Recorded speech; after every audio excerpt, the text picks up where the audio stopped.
Luxembourg work permit visa 2026। এখানে বলছে how to apply. Click করলাম, ক্লিক করার পর এখানে দেখা যাচ্ছে নারী পুরুষ যেটি আছে মিডিয়া সিলেক্ট করে তারপর আপনার কোন কাজের অভিজ্ঞতা আছে সমস্ত পেপারস এখানে আসবে। ধরেন পুরুষ, আপনি পুরুষেই দিলেন, দেওয়ার পরে এখানে দেখেন অনেক ধরনের অপশন আসবে, ঠিক আছে। তো এখানে নাম, ইমেইল, ফোন নাম্বার সব কিছু দিতে হবে, দিয়ে ইয়েস দিবেন, সব কিছু ওকে আছে এখানে চেক করে টিক মার্ক দিবেন, তারপর অ্যাপ্লাই করে দেবেন।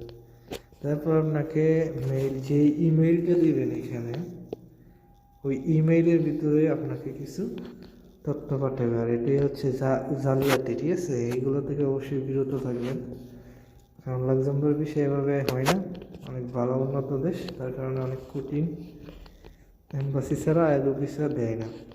তো যারা এই ফাঁদে পড়ছেন অবশ্যই সাবধানে থাকবেন।